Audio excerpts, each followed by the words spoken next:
I'm working on Very Little Sleep America. I'm Zach Nanimus. I'm Johnny Dim. And you have just tuned in to the WarPod, the official podcast of the Warlocks Entertainment System, your one-stop shop for nerd news around the Houston area and the world. Johnny Dim. That's me. Shirtgate 2019. Let's get into it. Okay. So I bought the shirt. I was on TeePublic just browsing around, like I do from time to time. Because you get some really unique shirts, because people just design them and throw them up. TeePublic. .com. Very, very famously a company started by Rush Limbaugh. That's not true. He has a special bottled tea. He does have that company. Yeah. I actually bought it. You bought 2F by Tea? Yes. Okay. That was the year it came out. I was still very much identified as a very hardcore Republican. Uh-huh. And so I really wanted to get his tea. And I bought the tea, and they shipped it to my house, and it's not bad. Yeah. It's tea. I guess. Yeah. All right, so... aside from all that... Do you know who the artist is? Oh, man, I should give him a shout-out. You really ought to, because I really like it. It's super comic booky. Yeah, so that's what drew... I'll pull up his name here while I'm talking, but... really, really cool. And, like I said, I bought it just because I like the design. I like the idea of someone driving up in space in some type of future sci-fi scenario and buying some tacos at a little taco hut. I really like that nothing is the color that it would be. It's the color that it is because it's the way light is affecting it. Right. And that's like a really important like comic booky thing. And the thing is that it happens all the time. You're never the color you think you are just because of the way light's affecting you. Right. But you can make really bold choices inside of a comic book or piece of art like this. Anyway, I want to take you on the Antiques Roadshow and just analyze this T-shirt to death. Well, here's the thing. Here's what I found out after I purchased it. All right. It's actually inspired by No Man's Sky. No Manskis? No Manskis. Yeah. Yeah, because apparently now with the new updated version of the game, like that's what people do a lot. They can actually create little fast food huts in the sky. Point being? Huh? Like in game, why would you do that? I don't know. I've never played the game. Like you've played the game more than I have. Right, but I played it like near launch.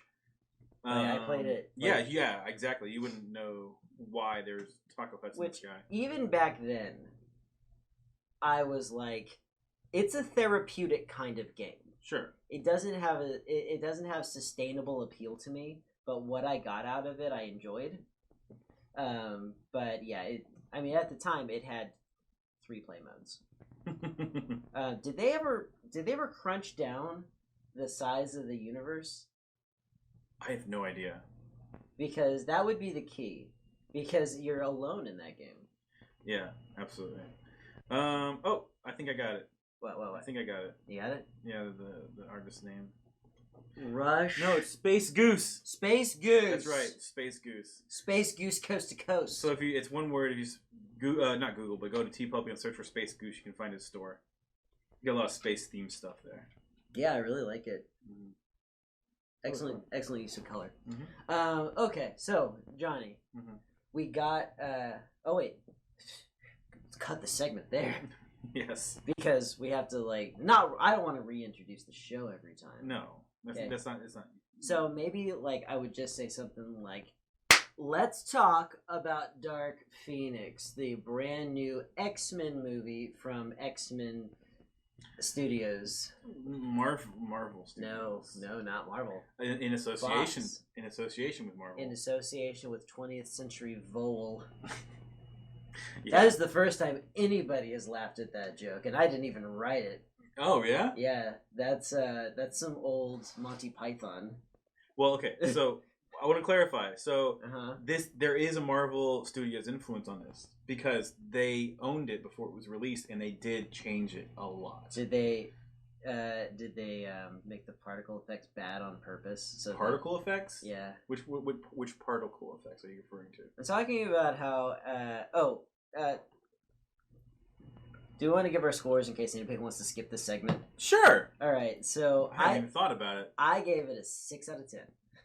Man, really? Yeah.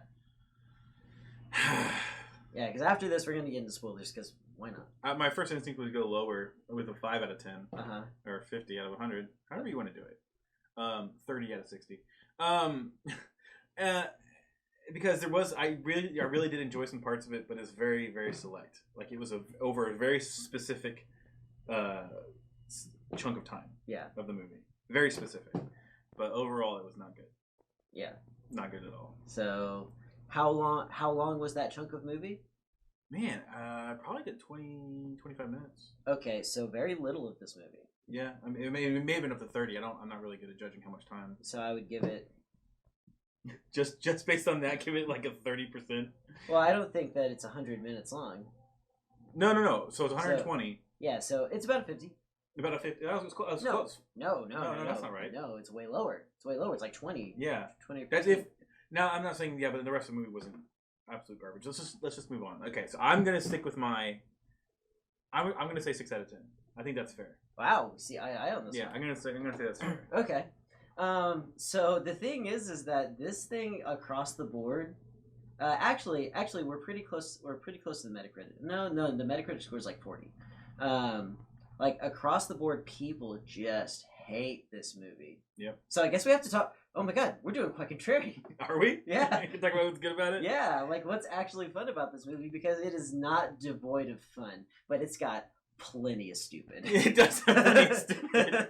But I want to be fair to the movie, so I want to say this before we get into it, or we're going to say it after. But I think it's fair up front if people understand why it's bad. And I looked into this, and the reason it's bad is because Marvel Studios was involved. This was after the purchase. I knew that they were gonna tank it on purpose. Well, it's not that they tanked it on purpose. It was because the reasoning is sound. You sound. about to read me an official statement? No, I'm not. But the reasoning is sound, and I completely understand why it was trashed.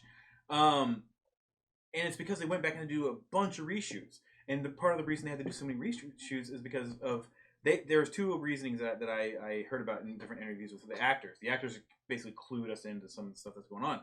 There was the villain, the alien, the faceless, boring antagonist that was the aliens. They were supposed to be Skrulls.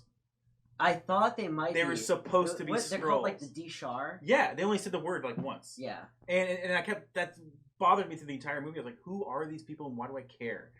And the reason was because they didn't. And the other reasoning that the actors gave was that the ending was too similar to the ending of Captain Marvel. So because those two movies were too similar, they decided to change this one, of course. Honestly, I liked the ending. The very ending was fine. Like I wasn't all that upset about it. But were they gonna sympathize with the Skrulls? That I don't know. At least a faction of the Skrulls what was going to happen was. I mean, the Dishar, like they aren't wholly unlikable in this. They're not wholly unlikable. Right, but so what was going to happen apparently was that the end scene was going to be Xavier and Eric going to the White House to talk to the president about this, and they were basically going to. The actor that talked about this in an interview was the guy who played Cyclops, and he couldn't remember exactly how it was, but he was basically saying they were going to the White House. They were going to tell the president, try to plead with him about not doing certain things, and then Phoenix was going to show up, and then she was going to fight a bunch of Skrulls that were like the White House, like the president's Secret Service, like they're all Skrulls, and they were going to fight. It's not that similar at all. I know, but I'm not saying I don't know exactly what details he left out or what he recalled was exactly correct. But then what was going to end up happening was Dark Phoenix was going to say her goodbyes after the battle was all over and everything. She was going to say goodbye to everybody, and then she was going to take off, like just leave. That explains so much of this, and that now I want to get into spoilers. Okay, we'll get into spoilers then. I guess some people do watch the stream. So how long? How you want to give us? You want to give ourselves 30 minutes? Is it? Do we need that long? I got a lot to talk about. Okay, fine. How about 25? And we'll see how we're at. All right. Yeah, at the 25-minute mark, you can dip back in, and we'll say, "Okay, leave. Still spoilers." See, what I should do is put the timer on the screen. That would be a trick. I could do it. You just gotta fill the time while I do it. Oh, okay. I didn't really. Yeah. No, because one of the things that absolutely bugged me about this movie is that there are obviously some scenes that needed more dialogue.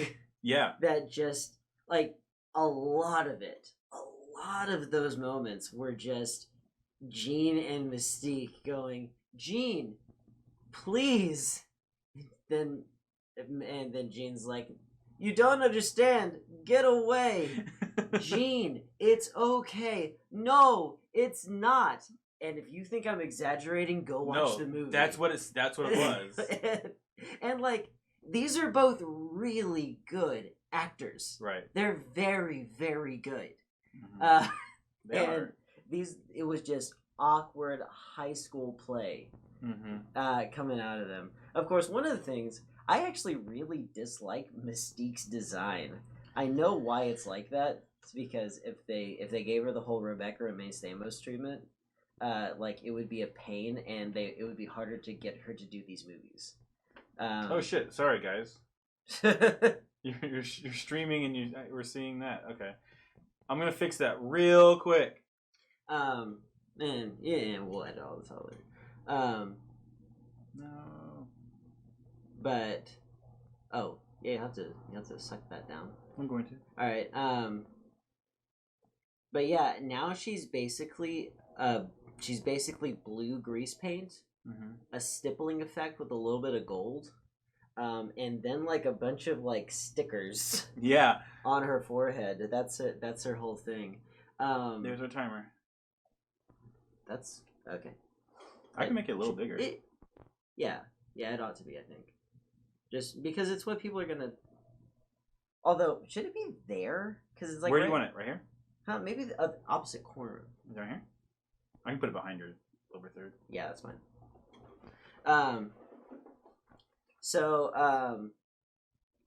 Yeah, the thing is that I never really understood why Mystique was the leader of the X-Men anyway. Yeah. Like it definitely the first scene of the movie definitely suffers from it, because it was like the first episodes of the X-Men cartoon show where Morph was on the team, and that was a team that was very focused on running across vacant lots and punching sentinels. And for Morph to contribute, they literally had to give him a gun. Yeah. Now Morph they invented for the show. But the thing is that every time they used Mystique, she was like secretly the president. Oh my god! Every time. Yeah, and like she used her power in the obvious way, and this one was she never used her power. She used her power to turn into Jennifer Lawrence. Right. No, she never used it. As soon as she was in the presence of mutants. Right. No, I noticed that. But I'm saying she never used it as a tool to fight bad guys. Never once. Yeah. Either way, so time to do spoilers. All right, so spoilers now. Okay. Oh. What? No, keep going. I gotta fix it. Oh, I see it. It moved. So the thing about them needing all these reshoots, and I'm guessing taking out dialogue altogether, speaks to how dumb everybody is in the movie. And I know that they framed it up exactly the way that they ought to, but did you buy any of that everybody hates Charles decision thing? That seemed a little forced. Yeah. Like when Beast went off on him? Yeah. In case you haven't seen the movie and you just don't care about the spoilers. So, Charles, they hold true to what Charles did in X-Men 3, where Jean has a tragic past. It's not that the Phoenix is in her; it's a space spirit. And actually, I like the way they introduced the Phoenix Force. But she has a tragic past where she apparently she has like extreme social anxiety. Yeah, and she doesn't like a lot of noise, and she can literally accidentally read thoughts. And so she freaks out and she starts knocking people unconscious. She knocks her mom out while she's driving, and it causes a car accident that kills her. And so kills her mom. Yeah. So so her dad's like, thanks but no thanks. Yeah. Charles is like, okay, kind of a dirtbag move, but I'm Charles Xavier. This is what I do. Right. I'll take her. Yeah. I'll take her off your hands. And so that she's not a destructive force, he, being the only person in the world who could possibly help her, starts to put together a scaffolding in her mind to make sure she doesn't have these incidents anymore. Not a scaffolding, walls. That's what he called it. Really? Yeah, he called it scaffolding. Okay, that's not accurate. Kind of like to prop up individual parts of her psyche and in a way wall off memories. I think you only use that word because it sounds better than walls. Yeah, that's true. But the thing is that like as they refer to him in the movie as walls as well. Yeah. As soon as everybody learned about that, they were like, Charles, how could you do this? This is very clearly, specifically your fault now. And the whole time I was like, didn't he like do it successfully for like 15 years straight, and it took a literal force of nature to undo this and cause even the semblance of a problem? Yeah, absolutely. I think you'd get a little sympathy from somebody. At least his best friend Hank. Right. Bare minimum. Right. Who's also a very intelligent guy. He's a man of science, so you'd think that he would understand some of it. Hank McCoy in this movie is an idiot. He is so dumb in this movie. It was distracting because Beast is like third or fourth favorite X-Man, and he's just so dumb. Like, and I don't mean like emotionally unaware. I mean bad at science. Bad at science. I was trying to figure out, because there's a point in the movie where he disappears. He goes to see Eric, and everyone's like, "Where's Beast? Are you fucking kidding me? He took the Blackbird. That is a very loud machine that the Earth has to open up for it to take off. The basketball court. Yes, you lose the ball every time. Yeah, exactly. You see it every time. Yeah. I just don't understand why no one knew that the Blackbird left. Like, you got to be kidding me. To be fair, that does not adequately answer the question, "Where's Beast?" Right. Because it's stealth. It's a stealth ship. He could be anywhere now. Stealth to radar. Yeah. Yeah. So who's gonna find it? No, I guess Charles could. Well, no, that's true. No, it doesn't answer the question. But no one. It should have been Beast takes off in the Blackbird. Oh, what's that noise? Someone's taking the Blackbird somewhere. Hey, where's Beast? Yeah. Oh, he took the Blackbird. Like, that should have been the train of logic. It's a really nitpicky thing. How do you even recognize if it's Beast anymore? Because he seems to be able to. He seems to have Mystique's same power, where he can choose to be Blue or the actor that's under the makeup. They established that? They established in the Days of Future Past that you can, because he wanted the serum that would cure him. Yes, and then that ended up making him blue. Right, and then later on, in Days of Future Past in the 70s, he and Charles are abusing it like a drug to suppress their powers for years. Right. And like them snapping out of it and like coming to help the X-Men is kind of like, it's almost like an allegory for like giving up heroin. Right. And like they give up the drug, and Charles loses the use of his legs, but gets his powers back, and Beast turns blue again, the blue and strong again. Yeah, I just didn't think Beast had the option. He doesn't. Yeah. Okay. Nothing. So they didn't establish that. Unless he just has like the fastest withdrawal ever. Right. Okay.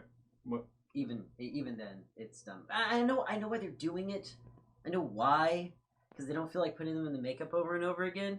But if you don't feel like putting them in the makeup over and over again, make a different movie. Right. Like they're blue, and we like that about them. Who was it that played Mystique in the first X-Men movies? That was Rebecca Romijn Stamos.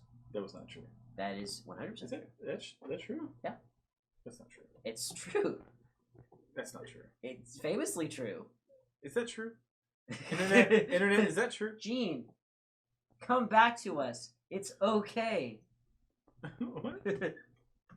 So we just kept saying the same thing over and over again. Thought we were in a goddamn scene from Dark Phoenix, Days of X-Men. Okay, it doesn't matter. But my point is that actress didn't cut any corners. Like, she had to wear that makeup all the time. Yeah. And she and it was very uncomfortable, because back then I think it was even more of a process. They didn't just throw stickers on a blue person. Right. So well, also she wasn't as expensive as Jennifer Lawrence. You know. Oh, as an actress? Yeah. Oh yeah. Yeah, sure. as an actress, she was. So Jennifer Lawrence can actually lay down the law and be like, no, I'm not. Oh, definitely. Because they set her up as the leader, like she can. Okay, actually, with an X-Men movie, if anybody gets uppity, Yeah. fire them. Bring in a relative unknown to be an obscure fan favorite. There's no reason to not have a new Gambit by now. Well, yeah, but they canceled the Gambit movie they were making. They're making one with Magic Mike. Yeah, Magic Mike. Yeah, what's his name? I was gonna say it's 21 Drum Street. Okay. He should just legally change his name to Magic 21 Jump Street. Yeah. Okay. No, that's gonna bug me if we don't learn it. Yeah. I'll just look up 21 So here's the So I said Hank McCoy was literally stupid in this movie. Mm-hmm. It has to do with what happened around the Dark Phoenix time. Channing Tatum. Mm-hmm. So the team goes out into space, and that was the worst scene. Actually, I like the space scene. I like this. I like that every X-Men has a little something to do, except Mystique. Yeah, the one who's like, rescuing everybody all the time. Yeah, Xavier. Yeah, and I have to do all the work around here. I have to fly the ship and give pep talks. I mean, Peter has to run at the speed of light, and Kurt has to bend time and space, right? And Storm has to make ice crystals out of an environment. Can she do that, by the way? Is that accurate? Devoid of moisture. I know she can control weather. She controls barometric pressure, and she can do so at like a moment's notice. So she could just be Ice Woman if she wanted to. She wouldn't be as powerful as Iceman. Okay. Iceman is producing a tremendous amount of heat. Right. No, but the point that when Jean was over there, like, what was keeping her from just dying? I think she was. Like, they didn't talk about it, but if it was anything... You think it was her powers stopping it? I think she can pressurize herself. Okay. I mean, in the actual Phoenix event in the comic books, that's exactly what she did. And she did it for years. Oh, yeah? Yeah. She was at the bottom of Jamaica Bay in a coma while using her powers. Like, the Phoenix in the comics was never Jean. Right. Yeah. It was always Dark Phoenix. Well, it was always Phoenix. Phoenix, whatever. Yeah. So, they go out into space. They have a little adventure. They actually use a weapon on the Blackbird, which I thought was cool. Cyclops has a little periscope. Oh, right. Yeah. Yeah, and, like, he can shoot his lasers. That's a good idea. I liked it. I like that idea. Because, like, it was always really lame in the other movie. It was like, oh, no, we're in trouble. Does anybody have a useful power? No?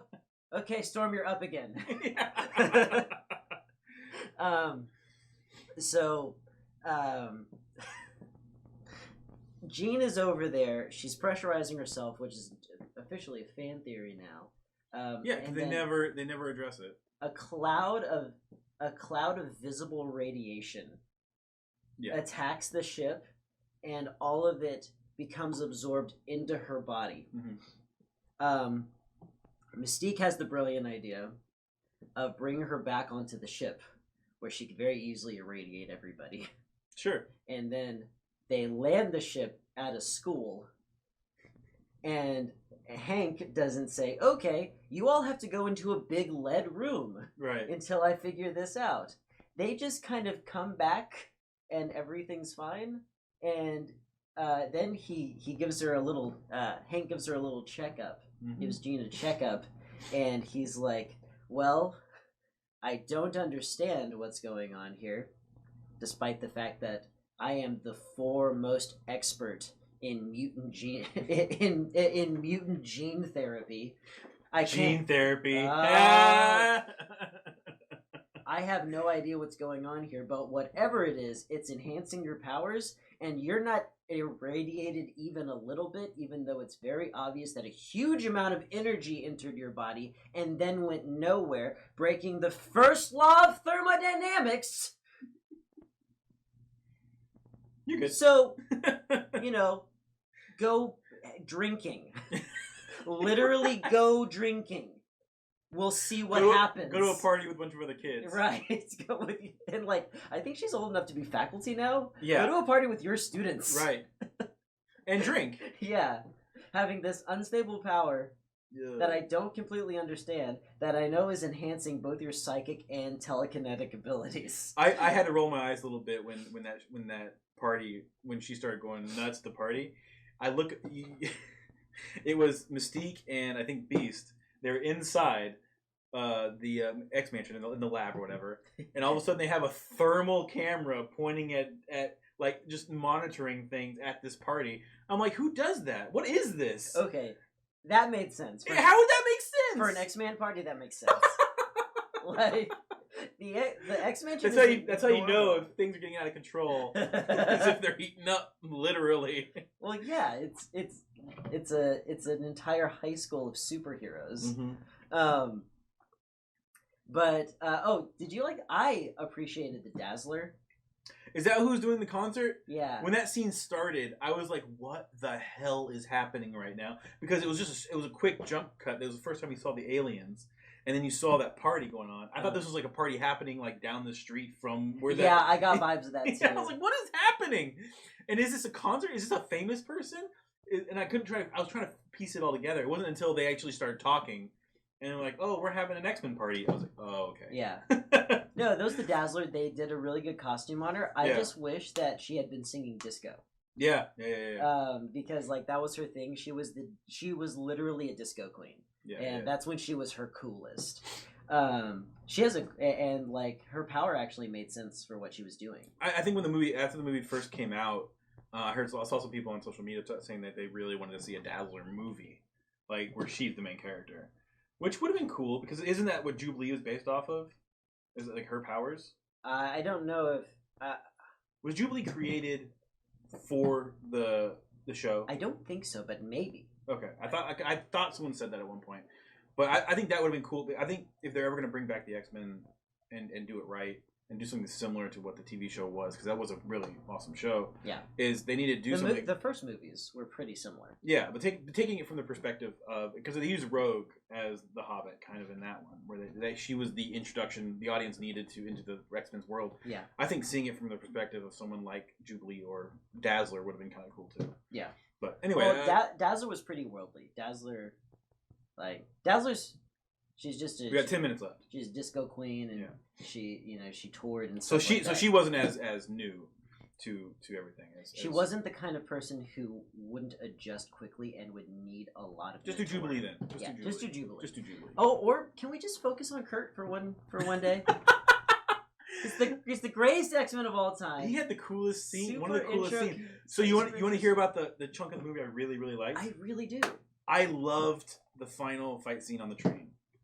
That whole sequence was super impressive. Yeah. Just visually. And it was one of those where like I felt like they didn't pull any punches, where like a lot of times you can poke holes in these movies by thinking, well, why didn't Magneto use his power to do this or this or this? And I felt like they just did. Yeah. A lot of the things. things. This was high level X-Men. Yeah, I loved it. And Magneto was on fire, I thought. Like he just started. You started.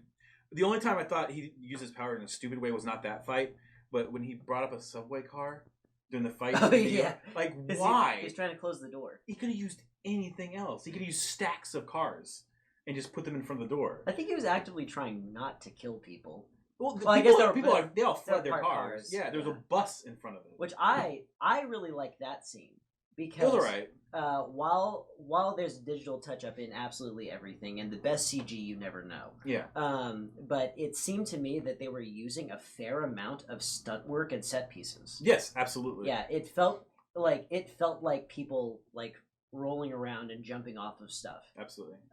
Where like with something like even like the the Cap versus Cap fight. Yeah. In Endgame. Yeah. Like you can tell like okay. They don't really even do wire work anymore. Right. So, like, a couple of times they just put in a couple of CG caps. And I remember thinking, oh, I wonder if Scott's going to roll out of the way of this because I know it's going to be a stuntman. Right. And so, like, I was, like, literally worried. I was like, Scott could really hurt his shoulder. Like, there's stakes here. that fight scene wasn't too bad. This is a subway car. Well, it's also interesting because there's civilians around. Yes. Yeah. No, I really did. I thought they did a really good job on most of the fight scenes in this movie. Mm-hmm.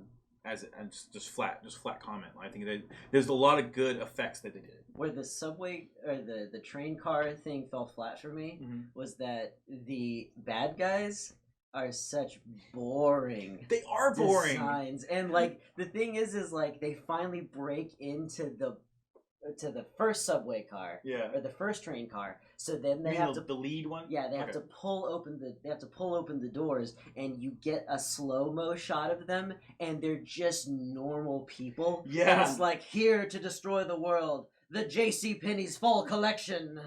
Here to destroy the world is Bill and Fred and Janice. and also the way that they could be dispatched, and they could never be dispatched, they could only be inconvenienced unless you did something like crush the whole car around them. Yeah. But like even like which he did. Like Magneto, my favorite image from the scene is just when the lead one, the one that looks like Galadriel. Oh yeah.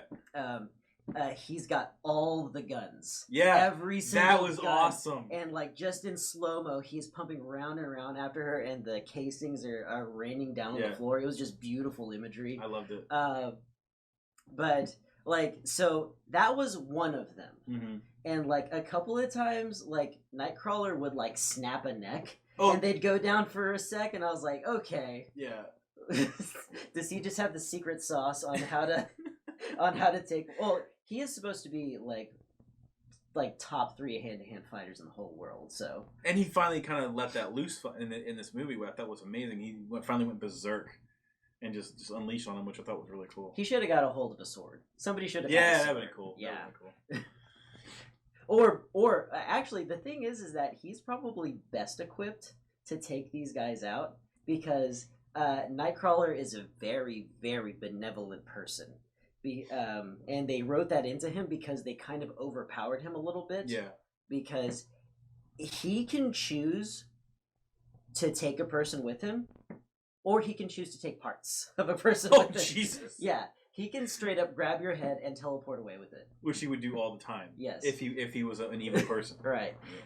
So like it would have been fun for him to like maybe learn this in this scene, because he never even occurred to him. Yeah. You know, and so like. But he really hates you. Like he's just gonna take your head. So like somebody grabs him, and he grabs their hand and bamps, and like then he's like got it, and then he looks up, he's like, "Boss," and then like suddenly it's just poof, poof, poof, poof, poof, poof, as he's bamping around somebody, and then they're just a head that falls in the floor.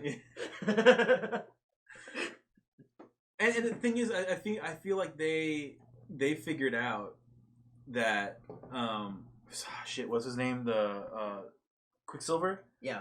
Like they figured out like he's the answer to almost all the problems, so they just hurt him. Like he's hurt for most of the movie. Yeah. He's just out of commission. We're just going to take him out so he's not always the answer. I mean, that's like... They did that at the end of Apocalypse, too. Yeah. And it's like a little twist of the ankle. Yeah. And like, he moves at light speed. Mm-hmm. Like, there's no... You can't argue that he doesn't. Mm-hmm. He very clearly moves at light speed. Although... I mean, that makes some sense to me why they would take him out of the movie, but it's a bigger problem to solve. Huh? Just give him a bigger problem to solve. Right. Well, I thought, imagine that last train scene with him there. Like he would literally take care of everybody. He could just take all of the aliens and put them in front of the train, like Kurt did that one time. Yeah. And have them just run over. Like. They should have given him like a helicopter to fight, or like he had to like. Oh sure. He had to like outrun the train or something, because like how fast he actually goes is a huge variable. Sure.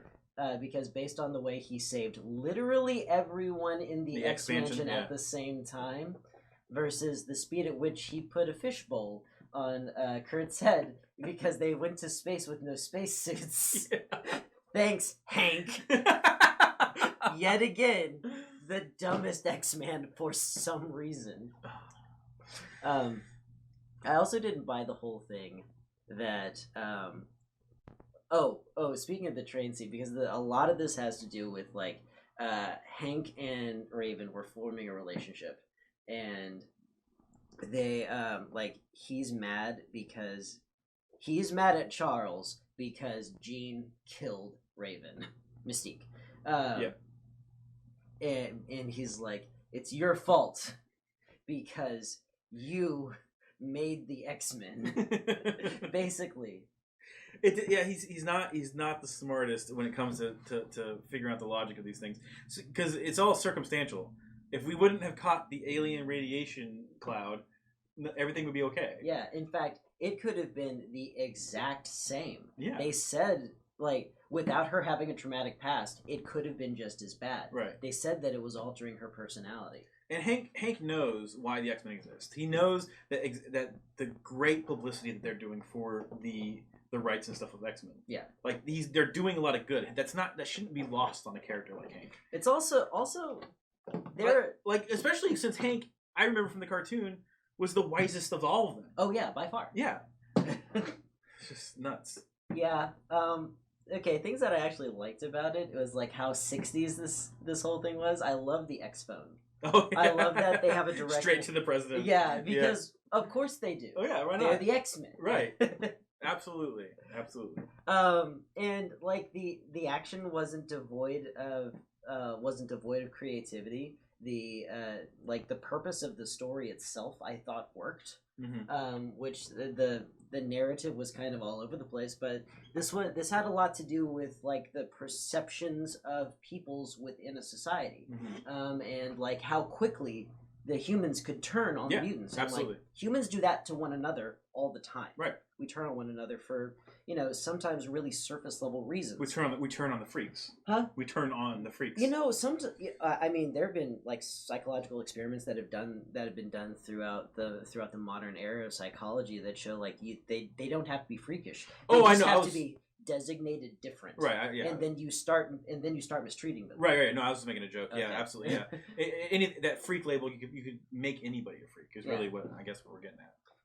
And so like that was actually good, and like they did it well, where like in a very small amount of time, mm-hmm. like the humans are just like, screw the X-Men. Yeah. If the X-Men are gonna fight in the street, all mutants are bad, and we're gonna completely dehumanize them and put collars on them and drag them away like dogs, like literally like a dog catcher. Yeah. And that's heavy-handed, but it was effective. Mm-hmm. So the movie is fun. It has good ideas. It's got good bones. I like saying that. It's got good bones. It does. No, you're absolutely right. And they had, like you said, they had really good actors in it, and they did really, really. They did good performances. Like they acted the best they could. There was a ton of reshoots for this movie. Yeah. I think what really collapsed it was Marvel obtaining that segment of Fox. And that's why we're left with something that seems a little hobbled together, not making a lot of sense, with a terrible antagonist, which is not the Dark Phoenix, but really it's the stupid alien race that nobody understands why they're there. Nobody asked for. Nobody wants them. Nobody cares. I would have loved to have seen I feel like this is one of those things, like especially for me, like this similar feeling I got with when Zack Snyder left the DC movies. I wanted to see what ultimately his vision would have looked like. I would love to have seen where X-Men First Class and whatever from that starting point. So our timer just ended. Yeah. Now I think that we're pretty much out of spoiler territory, despite the fact we're still talking about it. Yeah. Because we're postulating a little bit on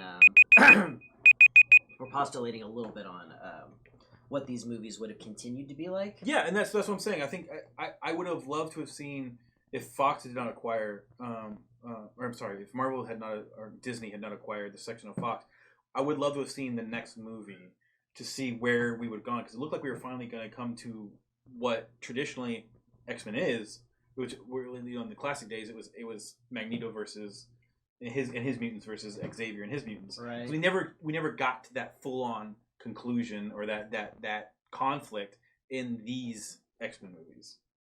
I've consistently thought these movies were I thought they were pretty good. Okay. I thought they were a lot better than the original 3 X-Men movies, but apparently I disagree. I know a lot of people disagree with me on that. Hundo. I hated them. I did not like them at all. You hated 1 and 2? I did not like any of them. 3, there's a lot of weird stuff. X-Men's weird. The third one's weird. Yeah. But no, I did not like any of them. They'll never top. The second one, Alan Cumming as Nightcrawler. They'll never top that. No, he did a great job as Nightcrawler. But I just there's something about those movies that felt so. I mean, they're a little cheesy because they're low budget. Mm-hmm. Like they're low budget for their time. Right. And then on top of that, they don't have modern techniques. Right. I mean, Toad was cool. No, he wasn't. Yeah, he was. I did not like Toad. You didn't like Toad? I love Toad. Toad was such a slam dunk for them that they actually redesigned the character in the comics to be more like Ray Park. I'm saying Ray Park was fine. He did what he was supposed to do as Toad. I just can't get out of my mind when Storm fried him or whatever it was. Yeah. Like a bad one-liner. I don't even remember what it was. It was, do you know what happens to a toad? Oh, the same thing that happens to everything, yeah. Yeah, which actually, that had a great reaction. I remember that having a good reaction. Really? In the theater when I was a kid. All right. I don't know. For some reason, I could not. They did not sell me on the X-Men in those movies. I liked the new generation of X-Men. I liked this version of Eric, and I liked this version of Xavier more. Don't get me wrong. Patrick Stewart is amazing. I love Patrick Stewart. Do not at me. I love Patrick Stewart. Did you notice that McAvoy is his name, right? McAvoy. Did you notice that he's like, as the character's getting older, he's starting to do more of a Patrick Stewart impersonation? Yes. Yeah. That guy is so good. He's so versatile. Just watch Split and then Glass. I finally finished that movie. Finally. I haven't seen anything except Unbreakable. Really? Yeah. The Glass are is there worth a watch. Are there 3 movies in the whole series now, or are there 4 now? In that series, there's 3. There's the original, Unbreakable, Split, and Glass. Okay. Yeah. Okay. But yeah, Days of Future Past was good, even though there was some dumb in it. There was plenty of dumb in it. I mean, you can't even count Wolverine as part of no, not as part of that. The Wolverine, the Japanese no, that's something separate. Hugh Jackman adventure. No, that's yeah. I thought Apocalypse was pretty dumb. It was pretty dumb. That was the worst one of all of them. And First Class was I liked First dumb, Class. but okay. I liked First Class. Okay, I hated the way they killed Darwin, because Darwin's a favorite of mine. Yeah. I hated the way they killed Darwin, and I also hated the way his power worked, because they were just lazy with it. Because they were like, okay, we're gonna have some fun. We're gonna drink some alcohol, and we're gonna play with our powers. And part of that is gonna be hitting Darwin with a baseball bat. And like Darwin, for some reason, evolves in that moment to have a big craggy shell over his polo shirt. Like it enwraps his shirt. Yeah. Because it's about like Darwin. If Darwin thinks he's gonna get punched in the chest, he could literally develop a turtle shell. He could literally do that. But his evolution, his quick time evolution, doesn't know he's wearing the latest Tommy Hilfiger. That's true. That's true. Actually, what was that? The 70s? 60s? Abercrombie & Fitch. Yeah. Well, okay. To put a cap on this, I think that people should go see this movie if they're fans of the X-Men and stuff like that, because like there is some good stuff that came out of it, and just go into understanding that Marvel Studios and Disney just completely F the pooch on this one. The expression isn't even. I know. I thought screwed the. You saw the wheels turning as right before I said Disney it. really had sex with a lot of animals. How do you think Mickey Mouse came to be? They screwed the pooch. They messed up. They put the tarred and feathered a walrus. That's weird. I don't know. Getting That's weirder. weird. Yeah. You should have just said had sex with animals. You would have been better off. That's a quote. But no, I think people should see it, understanding exactly what happened to this movie. Right. Yeah. I think the president scene that you were talking about that would have been the climax of this movie is very interesting. Yeah. Now we're out of spoiler territory, unfortunately, so I don't want to talk about what happens again. But I do think that they improved on the idea. Yeah. I do think that the final scene that we got in this movie was a lot more interesting. But yeah, Dark Phoenix, 6 out of 10. Not as bad as everybody wants to believe, I don't think. You do have to turn off your brain and accept that some of your favorite X-Men just aren't in this movie. Hank McCoy didn't decide to show up. The nefarious Mystique has been poorly utilized from the beginning of this franchise. And Nightcrawler's cool. Nightcrawler is cool. Yeah, Nightcrawler is very cool, and Magneto has some cool moments too. That might be a function of the fact that they underutilize Nightcrawler. They haven't had a chance to ruin him. Right. But yeah, that's all right. And that's the Dark Phoenix. See it today. Or tomorrow. Or don't. Or wait till it comes to DVD. We didn't give it that great a review. Right. Or never see it. It's the last movie and it ends on a weird cliffhanger, and you know that's not going anywhere. Yeah, because I think they actually canceled. Yeah, this is the last one. No, yeah, they canceled the New Mutants. Oh, they canceled that one? I think. That was a pretty bad idea. I think they may have. I don't remember. That was one that's supposed to be like a horror movie. Yeah. Now we just gotta wait and see what Marvel's gonna do with X-Men in the future. The thing is that with the New Mutants is already interesting enough that you can take the concept, make it your own, while still appreciating the fan stuff. And like, because if I'm wrong, comic book nerds unite and tell me. Like, I'm pretty sure that like the beginning of the New Mutant stuff has everything to do with Genosha, which is this nation in northern Africa that literally uses all mutants as slave labor. Weird. Yeah, and so like the original X-Men was about racism, and so they were using this story to talk about modern slavery.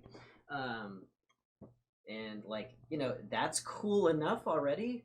Yeah. Without it being like a spooky Scooby-Doo adventure. No, you're right. You're absolutely right there. And actually, you can still make that a horror movie.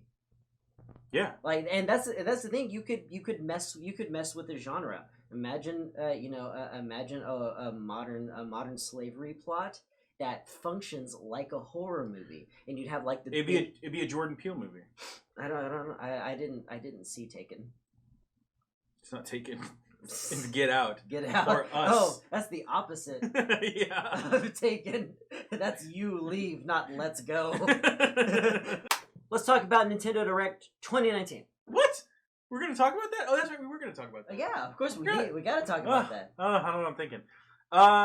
You'll have a lot more to say because you actually watched it. Yes. I actually passed on it because I already knew what was in it, and I was like, that sounds boring. Yeah. Like the biggest highlight anyone was talking about on social media. Banjo-Kazooie coming to Smash Brothers. Yes. That's the biggest thing. I'm like, if that's the biggest thing, nah, I'll pass. To be honest, I don't really remember the games coming out. I remember some people were saying they talked about Pokemon at some point. Yeah, it's Pokemon Sword and Shield. Yeah. Which, there's also Super Mario Maker 2, which looks great. Mm-hmm. But I was a big fan of Super Mario Maker 1. Although the thing is that there's plenty of gameplay out there because Nintendo Treehouse has been making them. I didn't know Nintendo Treehouse existed until this year, specifically when I started getting more suggestions for watching more Super Mario Maker stuff, and I find them so obnoxious that I can't watch it. I can't because it's I think in a lot of ways, both in the quality and tone of our performance and even structuring this show, we go out of our way to make it feel a little organic, to the point where we don't do pre-interviews with one another, and sometimes one of us doesn't even research the topic so that it's a legitimate conversation. And it's just pandering, oh boy, that Mario. What made you decide to make a Mario game, Japanese person who's having to be awkwardly translated right now? We wanted to make a Mario game because we thought it would be fun for the player, and boy howdy, you were right. It's just awful. Here's the thing. Here's the thing about Nintendo. Their messaging and the way they handle themselves is sometimes really weird. But that used to be an excellent thing. I think it goes both ways. I think they play both sides of the fence. They can be weird in a good way and weird in a bad way. Sorry. But they've been weird before. They've done weird stuff that doesn't make any sense. This comes down to Reggie. Him leaving? Reggie knew how to play the weird. Yeah. Reggie used to be into. They were puppets. They were puppets. They were flying around in the Star Fox R-Wings. Mhm. They did a robot chicken segment. It was just limitless creativity, having complete control of the visuals while you tried to deliver your message made everything so memorable and fun, and it made you think, and it made you anticipate watching the Nintendo Direct. Yeah. And this one, okay, the big oh, that's an interesting idea for a segment moment. Is like this guy comes out and he's like, Resident Evil is a scary game. Could you imagine playing in a place like this? And then they cut to a short film, and it's two people playing Resident Evil in like a spooky house, and it freaks them out, and then they leave. And then they come back to the same shot of the guy, and he's like, well, that wouldn't be my way of playing, because they didn't localize the translations whatsoever.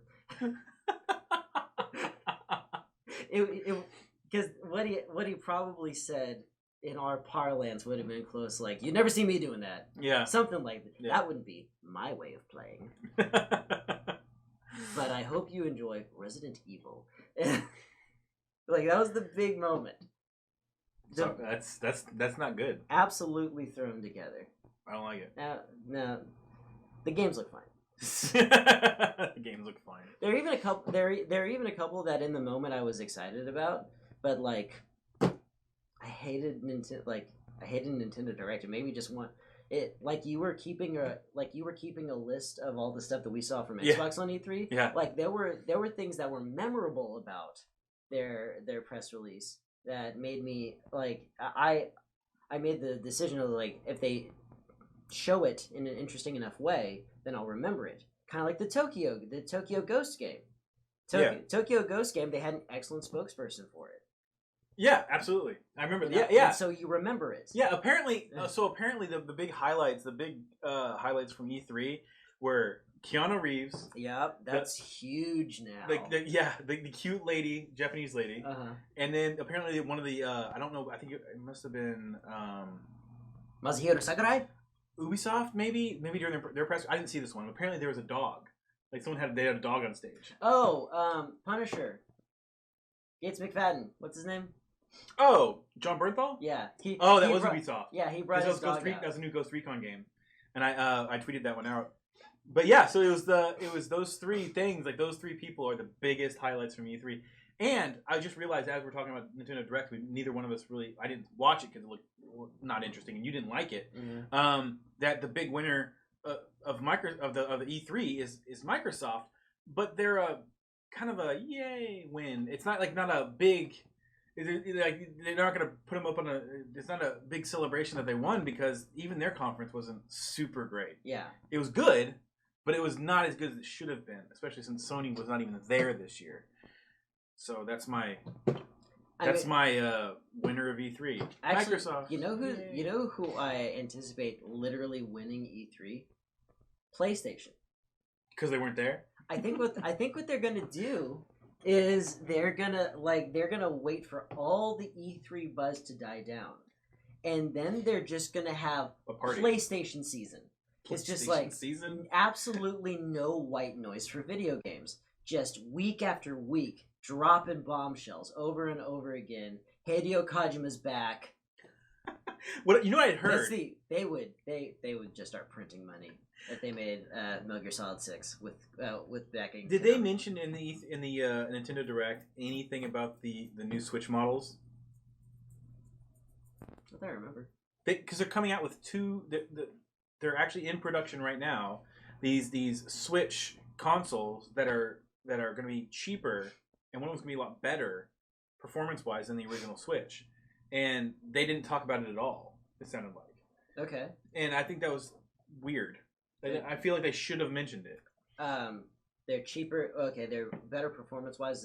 They're two different models. One is supposed to be like cheaper, and I think that it may just be mobile. I think the Joy-Cons are attached. Like there's no Joy-Cons. I might be wrong about that. That's not sustainable. I wouldn't do that. Well, there are too many games that rely on them. Well, then maybe that's not true. That may not be true. But one of them was supposed to be cheaper than the original, and the other one's supposed to be a better performing one that might cost more. But it's like the two different Xbox Ones that they have now. Mm-hmm. You know, where one's supposed to be like the super one, and the other one's just supposed to be cheaper. Yeah. But I'm just surprised that they would not have brought that up at all. I don't know, man. I'm just saying it may have been something that they missed out on, because the Switch is really a really great console, and it's pretty good. And getting that in more gamers' hands is something that I would think would be something that's a priority for them, because they're on a different schedule than Xbox and Sony, or PlayStation, because they're not going to be releasing a new console when they do. Yeah, they may be releasing one 2 years after the next generation comes out. Because they've already, because of the Wii U failure, they brought the Switch up quicker, and they released it at a completely different time. Weren't they always releasing, like, they've been releasing odd since Wii, haven't they? No, I think that was within like a year and a half or so of the Xbox. Because I remember that generation, PlayStation. Wait, we're talking about. You said Wii, so that would have been the Xbox 360 generation. So. I remember PlayStation that year came out before the other two. They came out with the PS3, and it was like $500, $600. And people were like, that's a ridiculous price. Yeah, and then the Wii came out as like $200. Right, so they were talking about the Xbox 360 Wii combination package, where you could buy an Xbox 360 and a Wii for the same price as a PlayStation. Right. Yeah. Now, this actually makes me want to get into a whole other segment. Okay. I kind of want to talk about... let's talk about SEGA. SEGA. Now this isn't news or anything. Yeah. This is because I recently watched I watched a video about the fall of SEGA and how they had to give up doing consoles altogether. I wish they had, to be honest. Dreamcast was way ahead of its time. Yeah, that was and apparently it was Shenmue that tanked it. Really? Yeah, apparently that was the thesis of this video. Oh, okay. Because a lot of people love Shenmue. Shenmue is regarded as a fine piece of art, but it doesn't have a mass appeal. Right. I loved it. I played through the whole thing. I obsessed over it. And as the game prescribes, I really lived in that world. Yeah. Like I would turn on the game because I wanted to go visit the arcade and play Space Harrier, things like that. But it lacked a mass appeal, and it was so ahead of its time. Its development cost $47 million for the time. That's a lot. Yeah, that's a chunk of change now. Yeah, it is. So yeah, they put all their eggs into this basket of this really odd, multi-genre, and very expressly Japanese game in a market that was starting stuff being like way too Japanese. Yeah, was starting to lose its appeal. Mm-hmm. And they just lost it. And as a result, they got rid of the Xbox. They had to they sold the rights to Shenmue to Microsoft. And what I was thinking about was the Dreamcast was a loss because I love the Dreamcast. But let's assume that they're making enough money on Sonic, because I have no idea what else they're doing. Sure. And they want to get back into the console wars. How do you even start? It's of the market? It's a near impossibility. Yeah, what would you leverage? At this point, there's not enough of a difference between Xbox and PlayStation to not leverage anything except for brand loyalty. Right. Yeah. The whole exclusivity thing is pretty much just hurting third party. If I would love to see in this fantasy world I'm creating, I would love to see where maybe Nintendo didn't come out with the Switch right away, and maybe they're doing worse and worse as Microsoft and Sony are pulling away, and they had to merge with Sega, and they had to come up with this Sega Nintendo platform. You know how poorly they'd have to be doing? Do you know how bad? It's a fantasy world. It's a fantasy world. Why is that your fantasy? Because I think it would... Because that Nintendo died... No, I would love to see a world where Sega and Nintendo become one company, and they compete against what is Sony and Microsoft. And I think that would be really cool to see what kind of cool stuff they would come up with. But as you were talking about Sega, I had to mention real quick, like there was a time where Sega had their own arcades. Yes. It was called Sega City. I know they had one in Austin. I don't know because that's where I was living at the time, but I know that they probably had them elsewhere. Entire arcades of just Sega games. Yeah. It was really cool. They have a lot of IPs that they don't leverage anymore. Yeah. Like, we need a new Golden Axe bat. Like, just... That would be cool. Like, starting there. But then again, this is something that I said a long time ago, and I think that it would be a good move for Sega. And the development process would be expensive, but like nothing like trying to get back into the console wars. I want to see somebody develop a drive for your computer. Like you literally like add this thing to your tower, and it plays Sega games. Okay. And like the and just on your computer. Yeah, because like what I said before, this was going back a long time ago now. Why consoles are still relevant in an age where almost every single game comes out on PC is because getting your games to work on PC can be a little intimidating. It can be a little dubious, right. And you don't always know if you're going to run it, and if you can run it, you don't always know if you're going to be able to run it well. Right. And what a console represents is a guarantee. Right. You buy an Xbox, it will work. You buy an Xbox game, that'll work every time. You're right. You're absolutely right, and that's why I think that the reasoning and why Google thinks Stadia is going to work is because it works through a browser. It's supposed to work through a browser. So I understand why they think that future is something that would work. I think it's too early. I don't think we're there yet because people do still have that mentality, like you said, where I buy an Xbox game, I buy an Xbox console. They work together, works just fine. Not to worry about anything. Yeah, that's why I'm thinking you buy a drive. It's a physical thing. Yeah. It looks like a disk drive. You plug it into your PC, and it's a guarantee. We've upgraded your system for all Sega games. Buy a Sega game, it'll work. I no think questions asked. I think that's not a bad idea. I think that my first thought when you asked the question was maybe handheld, like they come out with another handheld, like a Game Gear 2.0 or something. Much smaller.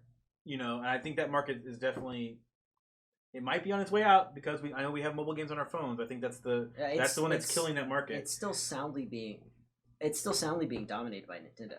It is, but even their sales have gone down. Like they're conquering the market, but they're still, which I think is, but they're also moving to mobile. Yeah, they're concentrating on mobile phones, which I think is amazing because mobile games are structured so poorly by comparison. And it's not that it's like Super Mario Run was an excellent game for a mobile game, but what every developer... Right, it's a mobile game. What every developer has noticed is that when you don't have a bunch of dedicated buttons... Okay, the thing is like when you're playing Super Mario, I'm going to do it right here. Okay, you got your run button here. Back on the Super, it was Y. So you hold down the Y button, and that's your run button. And then you have the rest of your thumb hovering over the B button, which is your jump. Right. And without looking at your controller, you can find a button, activate a button, and then also keep your finger on a button without dedicating a press. You know where that is at a moment's notice and are ready to go without looking. On mobile, there's a reason that all games are basically just one tap at a time. Right. Because the whole controller thing doesn't work. And if you're trying to make it work, what you have to do is you have to dumb down the gameplay because you know that there's going to be errors with input. It's not for precise gaming. Oh, what? Sega! I got it! You need to develop this for the phone. And you need to come out with 35 games. 15 of which need to be absolutely free. Okay, and they work with the controller, so your phone becomes the system. You're welcome, Sega. Here's something. Actually, I should probably pull this up. Are we not going to relish my genius here? No, that's pretty smart. Thank you. No, there was something I've been waiting to talk to you about. I actually wanted to talk about this weeks ago. Let me just get this. I'm gonna pull this up on the screen. All right. Back up. Sometimes I think it would be effective if you just put it in the foreground. So give me the focus of. I can make it smaller. Huh? Yeah. But this doesn't have to be like a big. Is it a new segment? No, it's I think it's in the same vein. Okay. So it's not Sega related, but there is a new handheld gaming system coming out. It's called Playdate, and it What is it for? What does it do? This is it. That's it right there. Oh, hi. Hello. I mean, it's pretty small. It's got the 2 buttons. Do they know the DS exists? Yes. Really? Yes. Now here's the thing. This game, it's only black and white. So it's like the old school Game Boy. Okay. It's gonna have. It also had this thing on the side. Turn-based RPGs. Please say it's gonna have turn-based RPGs and make the whole thing redundant. No, I don't think it's going to. All right. So, but this thing on the side is a hand crank. That's also part of the different games. Oh no! So it's a different kind of something to wear out. Yes. And really specific niche games on it. Well, the thing is everything being developed for is specifically being made for this crank-based video game. Yeah. So the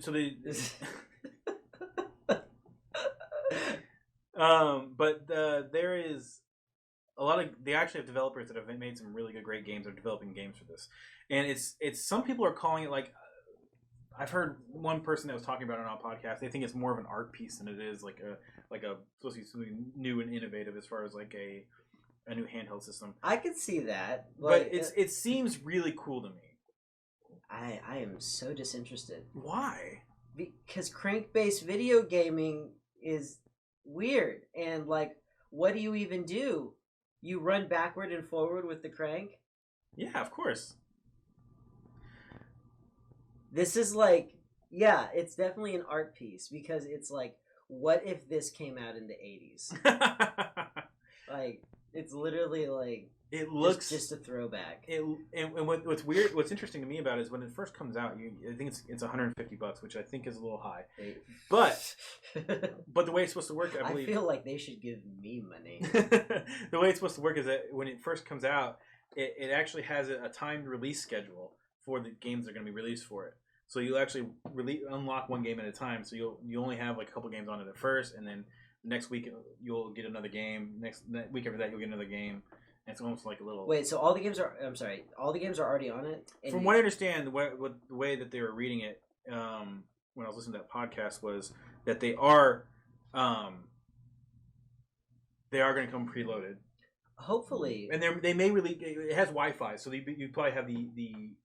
Hopefully, they can put games on it after everything's been released for it. What I would really hope for this is for it to be like kind of like literally a performance art piece where like the concept is exactly as you said, but it's a big meta story that has to do with like the way this was developed and maybe somebody died in the process and like the game isn't the games, it's everything around it, and like you'll get weird patches that change games that you previously beat, and like then like activities in certain games will affect consequences that would be of other cool. games, and like it's this whole thing and kind of like a mystery but also like a story. But that would be really cool, and there's elements of what you're saying that I think, like we're talking about Sega getting into console development again, or even handheld console development. It's what you would have called an RP a few years ago. Yeah. So what I would love to see is a company, whether it's Sega or not, if this is successful, I think that we could see other things like it, where they're very unique, and something like that where they actually told a story through game after game after game would be really, really, really cool. That being said, the price point should really be closer to $50. I agree. Yeah. No, I agree. I think they're only doing that because they just need to make their money back, because I think this thing is, to develop your own little handheld. Did they crowdfund? Not that I'm aware of. Oh, they should have crowdfunded. That probably would have helped. Like, at bare minimum, just to say, hey, how many people want this? Good, we can make it this cheap. But and what it sounds like is that this team wants to make a set number of them and then be done. Like, they don't want to go into production again or anything like that. So I think that's why the price point is what it is because it's going to be a one-off. It'll probably be a collector's item after. That's my assumption because people realize like, oh man, now I realize what that thing is. I kind of want one. We're gonna have to go to the resale market because they're done. Right. But I don't know. If I have the money when it comes out, I'm not sure whether I will jump on board or not. But I kind of am super curious. I think that my assumptions about it are a little ambitious, and assuming that it's just what it is, it's a pass for me. Okay. Yeah. Well, we'll see. No, I won't. Maybe you not. You will. Yeah, but if I have it, I might let you play it. I might. We'll see. I want to use just the crank, and I don't want to be involved in any of the processes. I'll just look the other direction. Just cranking, and I'm just... in the middle space, and you'll just crank to the point where it's a Pavlovian thing, and then like we're out, like we're at a social event, and you're just like crank, and I go bruh, and I hit somebody, and that person's name. Albert Einstein. Oh no! Yeah!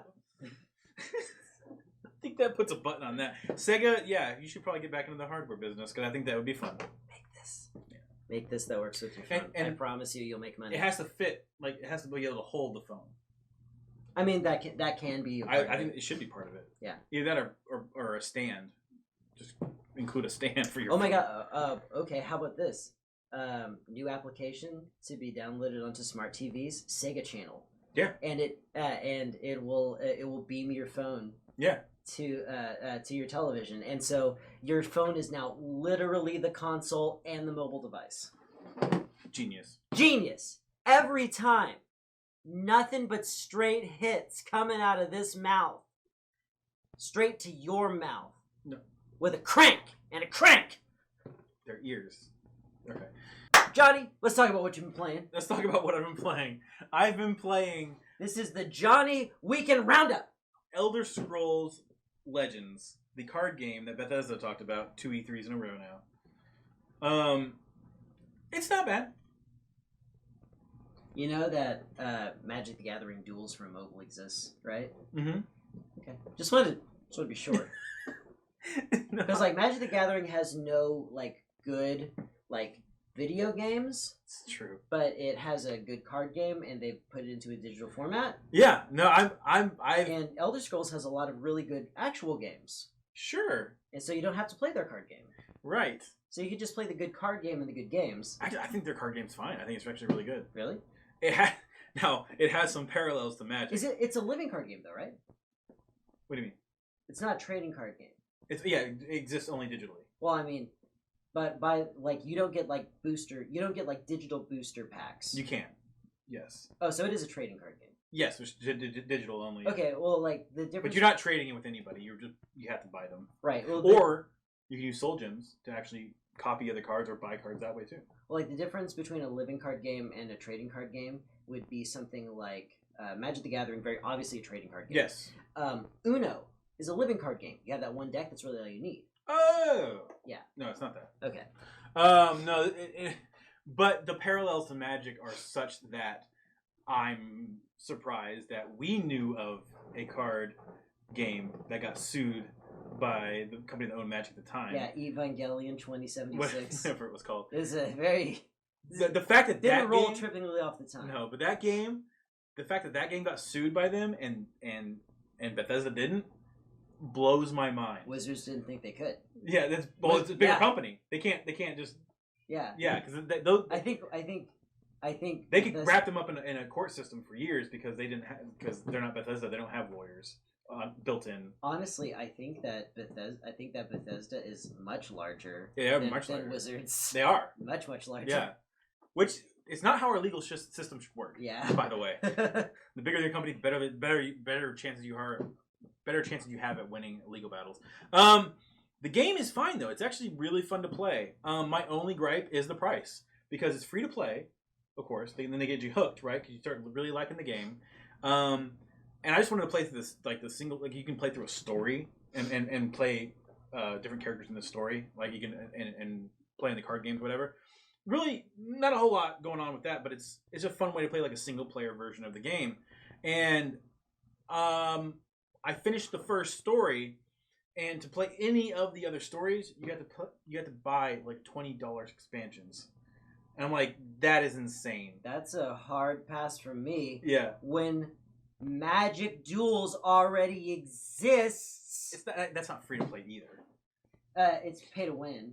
Yeah. But the thing is that if you just like playing Magic, or like if you just like the process of playing Magic, there's plenty of digital. Oh yeah, sure. Why are we even talking about this? It's card games on your phone. Play Hearthstone, the game that was specifically made for it. No, I don't want to. Why? Because I just don't like World of Warcraft based stuff.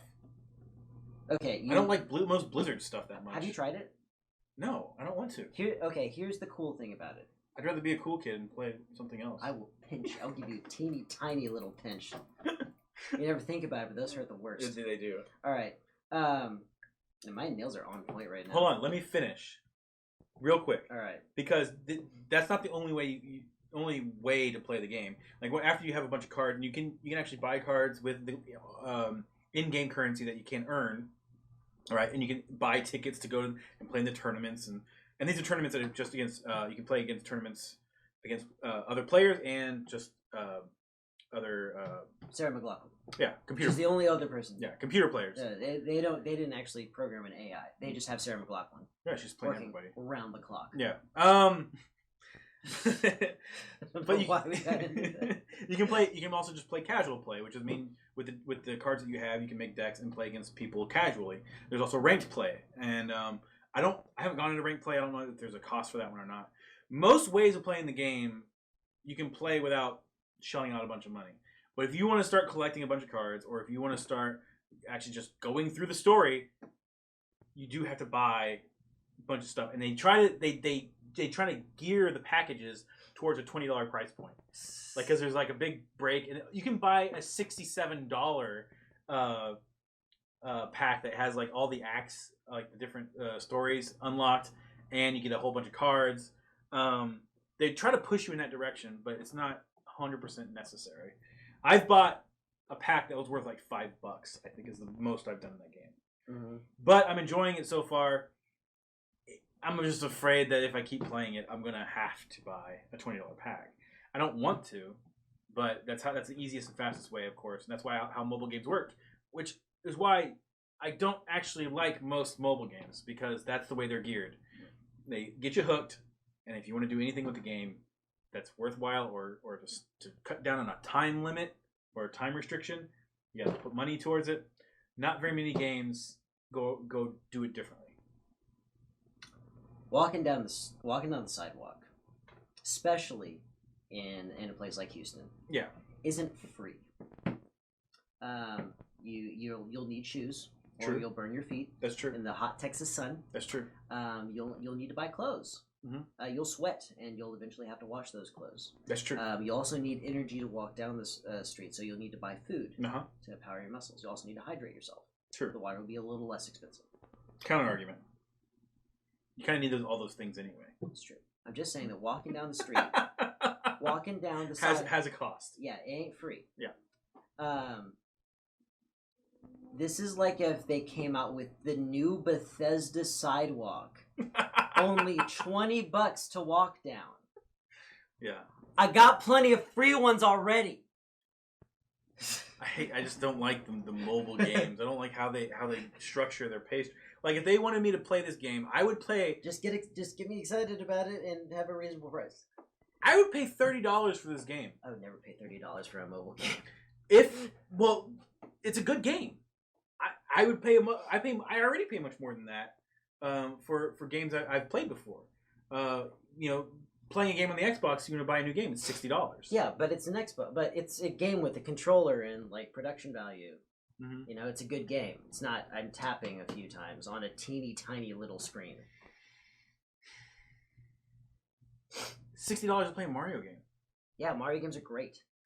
Yeah, they are. But I'm saying my point there is like it almost sounded like you're saying like just because the graphics are better that they should.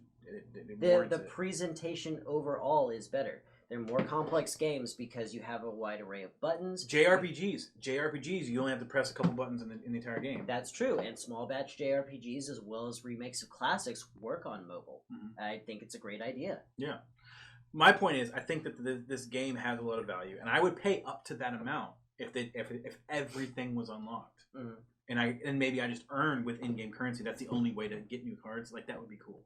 I'd be fine with that. Well, but then again, these games aren't free to make. You know, how do they make their money? Is it solely on advertising? Well, I think the reason that this model, this cost model or price model exists still is because it makes more money for them, because there are people out there who have unlimited income or unlimited disposable income, and there are people that'll spend hundreds of dollars on a mobile game, and those people make up for the people that don't spend anything or only spend $5 like I did.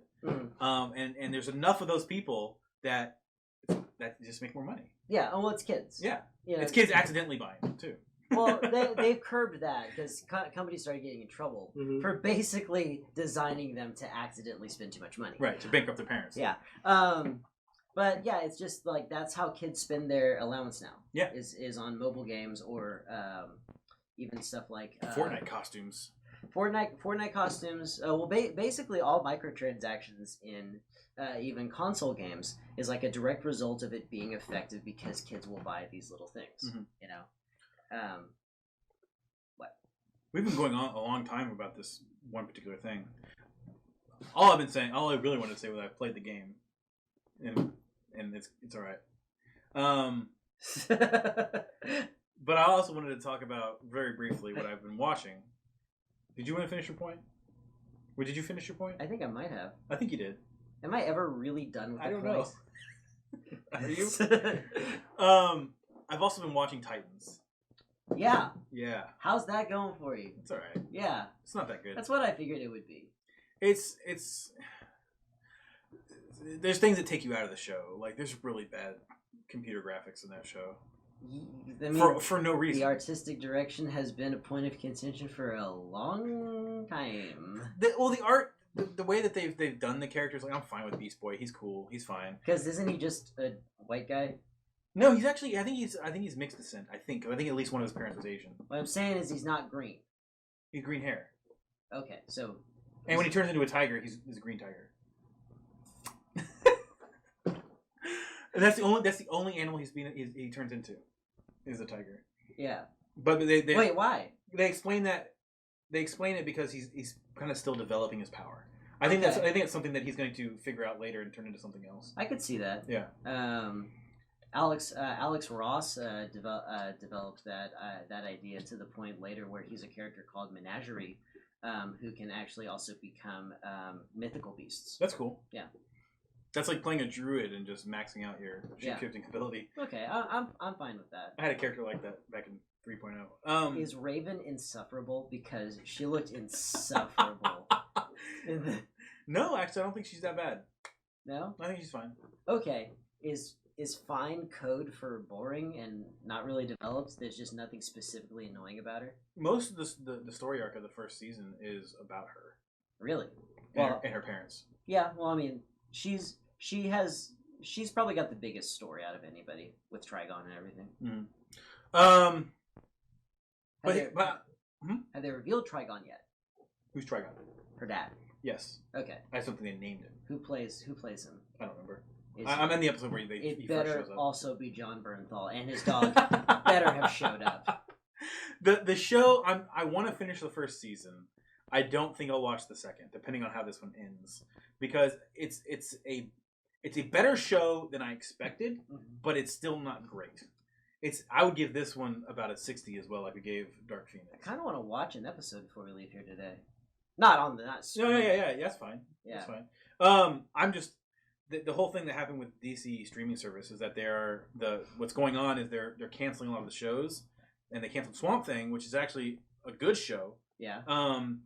And the thing that they're thinking, some people are thinking that only Titans is going to survive, and they're going to move all the DC properties over to a larger Warner Brothers streaming service to compete with Disney. That would actually work. I think it's a better idea. Well, Warner Brothers. These shows might have bigger budgets too. Okay, if you're looking at Warner Brothers as a company that holds IPs, what do they have that consumers actually gotta have. Space Jam. Space Jam. Didn't even consider it. All right. Yeah. In that, I mean, these segments, they're so. We can still say goodbye. Yeah. Well, I guess that's the end of the streaming part. I don't know how any of this is gonna get clipped together. It's a little bit of experiment. We'll see. I think it's gonna be good. Yeah. Do you think people will actually watch something that's like it was obviously like a clip from? They have already. I guess that's true. Yeah, and they've been formatted way worse. Yes. Yeah. But either way, if you did hang out for the stream, I hope you enjoyed it. I know that we enjoyed presenting it. Once again, if you like this video or any of the subsequent videos, go ahead and give them a like, comment, and if you haven't already, go ahead and subscribe. One thing about the way we're doing it right now is it's clipped up in so many things. If you like this one, go to all the other ones and just watch them in the background and like them, and that would help us a tremendous amount. If you like our content, it's very easy for you to like artificially inflate our numbers. And yeah, I'm saying it. I don't care. You think I care? I really, really don't. I care about you. Come at us, YouTube. Yeah. All right. On that note, I think it's time to say goodbye, everybody. Goodbye, everybody. Have fun storming the castle. We've already said that one.